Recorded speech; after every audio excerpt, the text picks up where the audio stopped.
Ville parmi les plus visitées au monde, Paris est sans surprise une terre fertile au développement de logements locatifs de courte durée. Pour vérifier la légalité des dizaines de milliers d'appartements qui y sont loués, la capitale s'est dotée d'une équipe d'enquêteurs spécialisés. Environ 30 agents qui, à l'occasion, parcourent la ville pour procéder à des vérifications. Can I ask you? You said that you rented by Airbnb. Okay, by Airbnb. Pour cet appartement-là, c'est un appartement dont le calendrier n'était pas actif, mais il y a quand même un locataire là-dedans. À Paris, une résidence principale ne peut être louée que 120 jours par année. On va demander au propriétaire quelques pièces, quelques justificatifs. Les appartements réservés sur les plateformes comme Airbnb doivent aussi être déclarés et enregistrés. Un cadre que les agents rappellent aux propriétaires qu'ils croisent en leur distribuant de la documentation sur la réglementation. C'est pas interdit, hein. On a le droit, dans le respect de la réglementation, on peut le faire, hein, tout à fait. Dans cet édifice en plein centre de la capitale, un indice attire l'attention des enquêteurs. Alors ceux qu'on a vus là-haut, la boîte à clé, ne sont pas déclarés. J'ai rien à ce nom-là. Donc il faudra faire une vérification. Les dossiers qui contreviennent au règlement seront ensuite transmis à la justice. Mais il faut d'abord préparer et cibler ces interventions. Pour y parvenir, les équipes se basent sur des signalements de voisins ou encore sur des recherches qui sont menées en amont.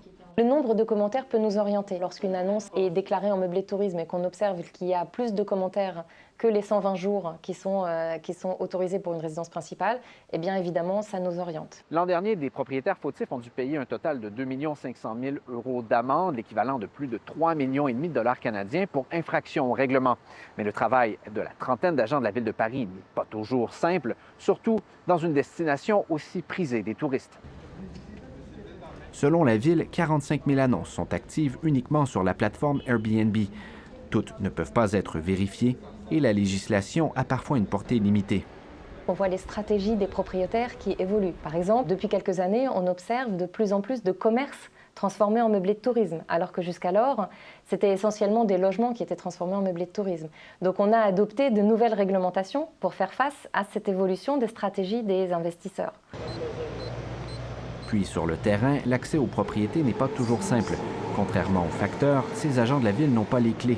Ils doivent souvent attendre qu'un résident les laisse entrer. We are working for the city of Paris. Il leur arrive aussi de tomber sur des occupants ou propriétaires peu réceptifs. Okay. Yeah, sure. Okay. Ça ne donne pas une bonne image de Paris, lance ce touriste, visiblement agacé par cette visite impromptue.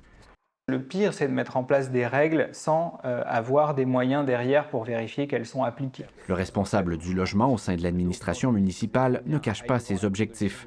Ce sont des règles qui visent à décourager la transformation de logements en meublés touristiques. Nous manquons de logements et nous travaillons pour l'intérêt général. Et l'intérêt général dans une ville comme Paris, c'est qu'on puisse loger ceux qui travaillent à Paris. À un peu plus d'1 an des Jeux olympiques, les équipes de la ville ne manqueront pas de travail de vérification. Les annonces à des prix parfois exorbitants pullulent déjà sur les plateformes de réservation. Ici Raphaël Bouvier-Auclair, Radio-Canada, à Paris.